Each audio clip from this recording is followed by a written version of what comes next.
Welcome back. One of Graham Platner's accusers is responding to his exit from Maine's U.S. Senate race. Free Press investigative reporter Frannie Block spoke with Platner's ex-girlfriend Lyndsey Fifield after she heard the news. Listen to this.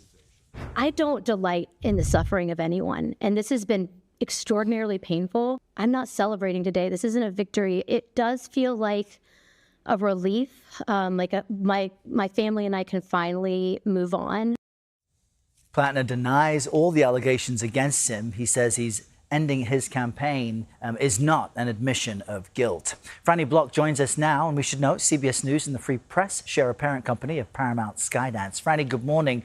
What stood out to you from your conversation with Lyndsey? How did she seem to feel, considering all the attention she's receiving as well? I think the attention has been really overwhelming. And I think in that clip that we just heard from Lyndsey, what stands out to me is the fact that she's saying many people might assume that I'm gloating, that he's dropped out of the race and I should be over the moon about it. And she's saying, no, my life has been upended by this Senate campaign, by coming forward and detailing the allegations against him and the concerning behavior, the physical threatening that he exhibited towards her in their relationship. She's saying this has been really intensely difficult for her and her family. And now she's just relieved that he's out of the race and that Maine can pick another Democrat to seek that Senate seat. And as is common when women speak out with these types of accusations, Lyndsey's received a lot of backlash when the New York Times article came out specifically. But now she says people have woken up to who Platner really is. Here's what else she shared with you. I think that the perception that people across the spectrum have gotten is, whoa, this guy is a delusional narcissist. And I'm like, finally people are realizing what I've known all along and what I had hoped that people would learn through this process. How did she tell you how she was navigating her feelings over this change in tone from people?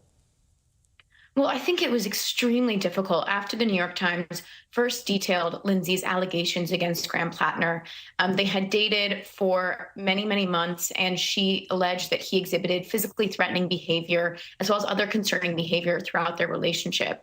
And after that article came out, she felt that most of the criticism that was inspired by the article was actually directed towards her for being a Republican. And she's saying, the fact that I'm speaking out about this has nothing to do with my politics. It's about Graham Platner's character. That's why I'm coming forward.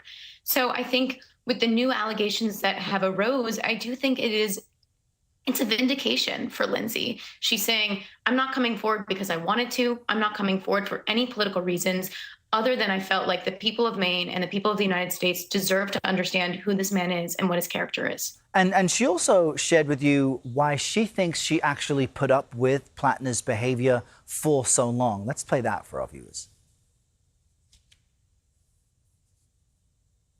I was raised in a conservative Christian culture, and that might have had a lot to do with why a lot of the abuse was, why I stayed in the relationship or didn't give up on him or wanted to, the choices that I made. But then they see that I'm still a professing Christian. They may also think that I'm a giant hypocrite.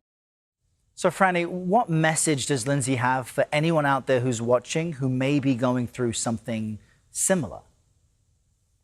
What she told me is that what's been so helpful to her in this moment navigating this is finding a community of women who are there to support her. So she talked a lot about Reckoning Action. That is an organization run by Cheyenne Hunt.